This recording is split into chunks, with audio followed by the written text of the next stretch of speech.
Hello, beautiful moms and entrepreneurs.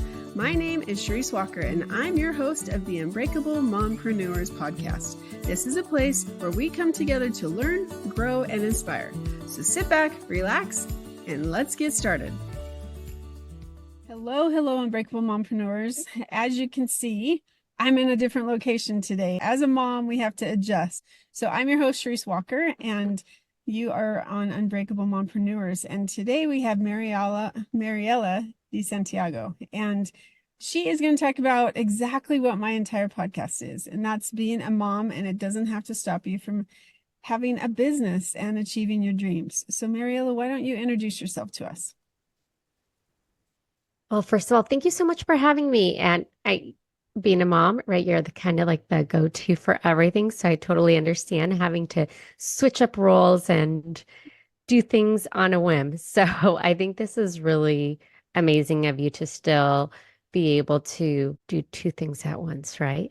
Mm-hmm. But yeah, so my name is Mariela Desantiago. I am the host and creator of the new Mom Talk podcast. I'm also the host and I guess founder of the Carlsbad Mom Crew, which is now has expanded to South County, San Diego. Wow. So my business is essentially bringing moms together, building a community, and providing resources for moms, especially moms that are maybe the first out of their group of friends to be in this space and don't know where to turn to. How did you get it started?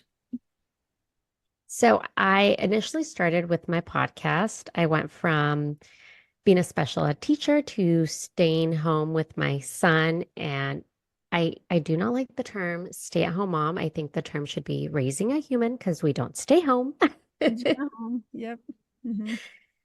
And so with my podcast after that, I realized that I really wanted to run a mom group because I would go to different mom events, but it just didn't always fit with my schedule. And I kind of like being the one to decide what I want to do. Yep. I'm not a big fan of being on other people's schedules. So I ended up taking over another group and I rebranded, I renamed it. I have built it to be what it is, which is creating events, having sponsors for each of those events as a way to share other smaller local businesses with moms that they otherwise wouldn't have known about. As moms, we're bombarded by the big brands that can, Mm-hmm. afford all of the big marketing budgets. And so I wanted to create an alternative space so that moms had a way of learning about the smaller businesses and the local and mom-owned Mm-hmm. brands. Yeah, I love that.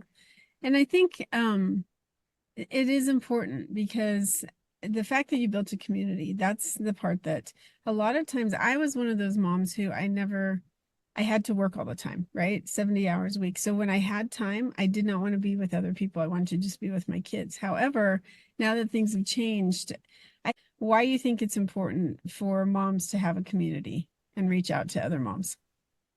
Well, I was one of the first out of my friends to have kids. So once you are the first, you kind of tend to be pushed out, right? Because, oh, you're pregnant. You can't come and drink anyway. So we're not going to invite you because you're going to say no. You're going to be tired, whatever it is, right? There's always an excuse as to why you can't come to something. So you just kind of get pushed out. Therefore, in my situation, I needed mom friends to be able to talk about like what I'm going through. This was my first time going through it. I didn't know what to expect other than whatever I Googled, if I Googled anything, and I wasn't very knowledgeable in the area of pregnancy and postpartum. So having those friends that were going through that same place with you and having kids in that similar age group, at least for me, was really helpful to be able to find those connections, to be able to talk about what I was going through, to share things that worked, that didn't work. You just learn so much Yeah. about just parenting and different like products or ways to deal with anything that has to do with a baby. That's true. That's very, very, very true. For being understanding. Okay. So keep going. Yeah, and so for me, just having that mom community was really important. Plus, I also didn't want to do all of these things by myself. Yeah. Like, I didn't want to go explore all of these like kid things Mhm. with my infant that couldn't use the playground, but I didn't want to just sit at home all day. So I wanted a friend to go to the park and just do tummy time with while we like would talk and our kids would just lay on their bellies. Yeah. Nope, that's true. And don't you find there is a difference between people who have had children and people who haven't? And I don't mean that disrespectful, but I just, to me, what I found is it's very different because when you have somebody else that you have to sacrifice everything for, it changes you as a person. And so, do you find that sometimes it's harder to hang around people that have not had that experience? And so you find yourself gravitating to people that do have children? Yes, so there's 100% a big difference, right? Because I think before I became a mom, I didn't understand why it was such a struggle. Mhm. Excuse me, why it was such a struggle for people to get ready to get out the door with their toddler or their infant. I didn't understand that I guess toddlers didn't really comply with directives. Mhm. Yep. And being that, I'm the one that's the default parent that does everything with my son, I'm automatically, yes, looking for other friends or a group of friends that my husband and I can hang out with, where our kid also has somebody that they can build a relationship with. And maybe we can get, I don't know, 30 seconds to sit. Right. But there's a big difference on like that understanding of like why it takes so long to get ready, on like maybe why you parent the way that you do, maybe why you communicate with your child the way that you do, that somebody that doesn't have a child might look not agree or judge you on. And that's okay. They don't know because they don't have kids. Mhm. I also think that being a parent really helps you. If you're not somebody that's very good at setting boundaries, it Yeah. really teaches you how to be excellent at setting boundaries and being able to say no. I agree. My kids love this Boss Baby movie. I don't know if you've ever seen it. And I'm the type like I'll be in there with my kids, but if they're watching a movie, I'm working on other stuff. And so for the first time, I sat down and watched the very beginning of this movie. It's kind of disturbed a little, not gonna lie. And because I didn't realize that this really is how it is, that the parents act frantic. And if as soon as the baby cries, they're trying to take care of the baby or they're trying to do something else. And then if you have other kids, which I've always had other kids, that they're feeling a little left out. And how do you bridge that gap? And it wasn't until I watched that just a couple weeks ago that I'm like, I've never thought of it that way. That you do have to set boundaries and the importance of setting boundaries and the importance of getting your baby to understand that it's okay to self-soothe and learn how to do things. And so learning how to say no, especially, is something that's important. My daughter, so two younger ones, and we're at the dentist right now. That's why I'm in my car with one of them. She's totally fine. She's the younger of the two. The older one freaks out and has literally an anxiety attack and a meltdown. And so I'm like, we're gonna go. So you either can go today or you can go on Tuesday. And so she's like, fine, I'll do it today. And then but I'm not gonna do this. And so she'd sit there and she'd push the boundaries. She'd say no, but then she'd come back.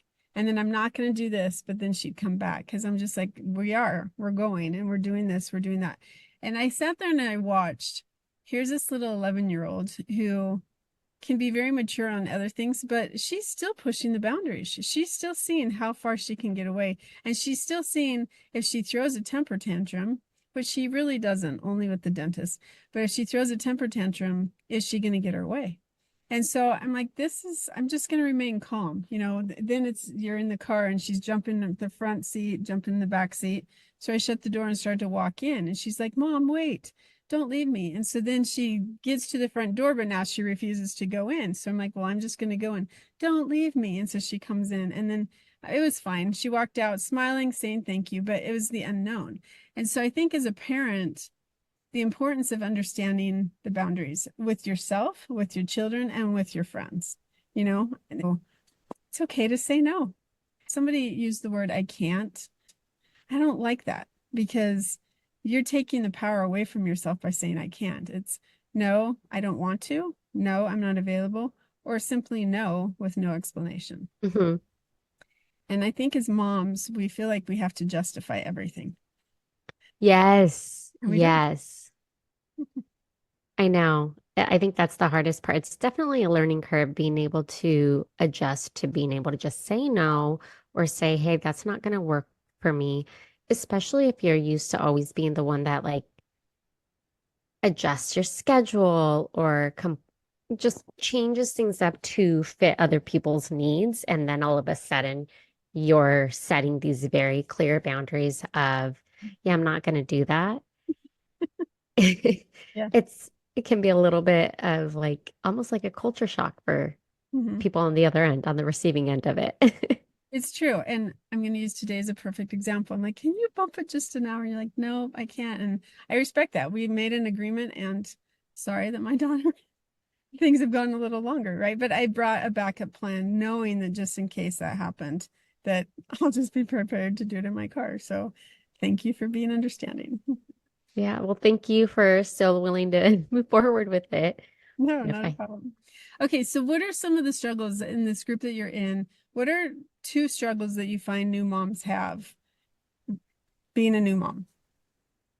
One is if they are just recently had their baby, is being able to have that like confidence to get out of the house. Mm-mm.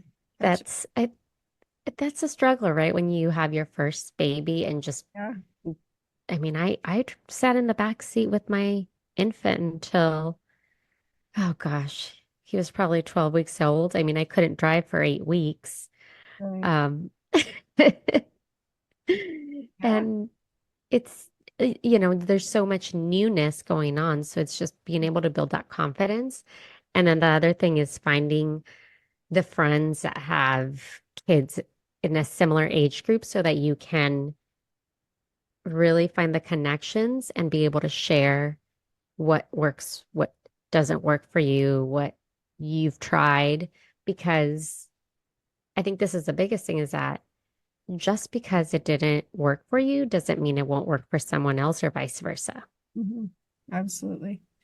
All right, let's talk about postpartum because this is something that isn't talked about. It's talked about more now, but like it was a big thing, and I feel like it's not talked about as much. So, as a new mom, what should you be aware of with postpartum? I love talking about postpartum because I did not know what to Yeah. expect. And let me tell you, I got lots of tears and lost lots of hair. So, so one of my biggest things is that I tell people like be selfish and prepare for postpartum. Ask for a postpartum doula if you can. If people come over to meet your baby, have everybody do something. It's okay for you to say, hey, can you switch the baby's laundry for me? Will you unload those dishes? Mhm. I just have a few left in the dishwasher. Like, make everyone do something to help you because they're there to meet your baby and you're not there to host. It's Mhm. not time for you to host. It's time for you to recover. Mhm. That is Um, great advice. I've I, never thought of that. That's great advice. Next time, I'm totally going to be selfish. Like, if you're coming over to meet my baby, you're going to be put to work. Otherwise, don't come over. Yep. Well, I think also, so my twins, I was on bed rest for 4 months. So at 20 weeks, I was fine. I went to my appointment on Friday. By Monday, I couldn't stand up. I was in severe pain. And so finally, the nurse is like, well, put your bum up in the air and or lay on your left side or drink lots of water. So after like 3 hours, and no, there's something wrong. So she's like, "Ah, fine, come in." And so I was in preterm labor and hospitalized for a week, then on bed rest. And finally, at 36 weeks, I went into labor and then the kids were in the NICU for 3 weeks. So when I finally got them home, like I don't want people over. So I actually put a sign on my door like, sorry.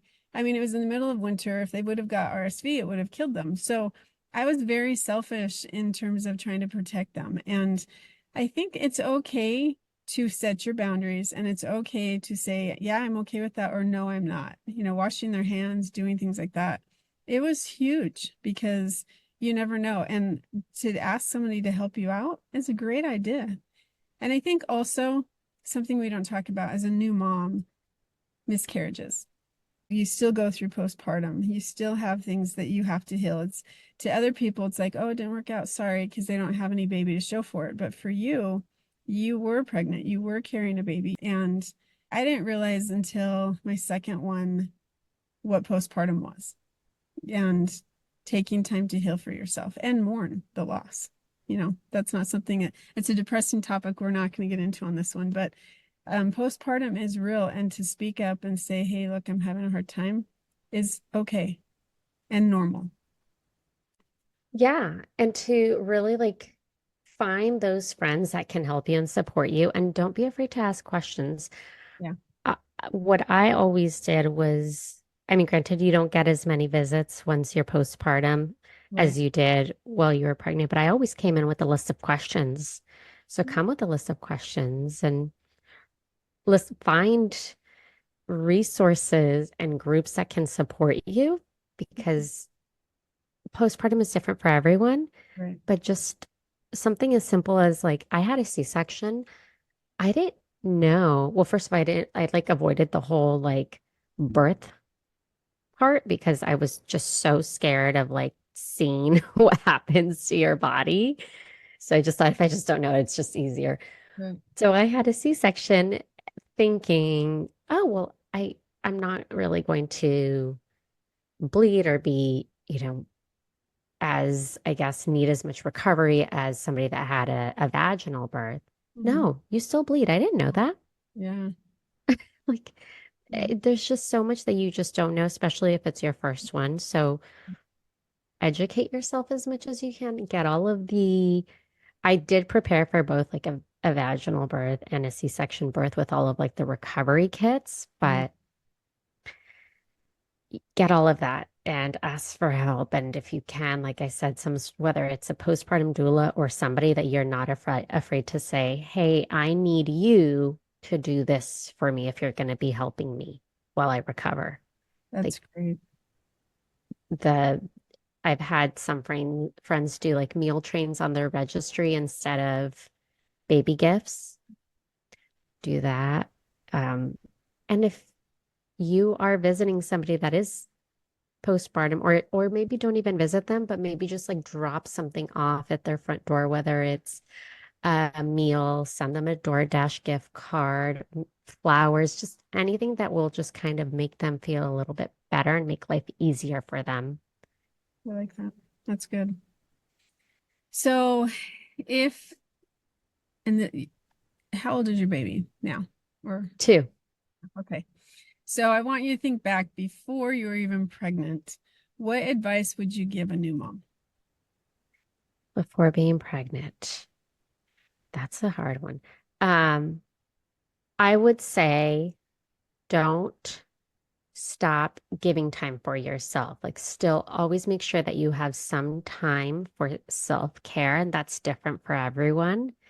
For me, that means getting myself a workout. For others, it might mean reading a book or maybe just sitting down, laying on the bed and watching mindless TV, but find something to just appreciate yourself and to not think. Yep.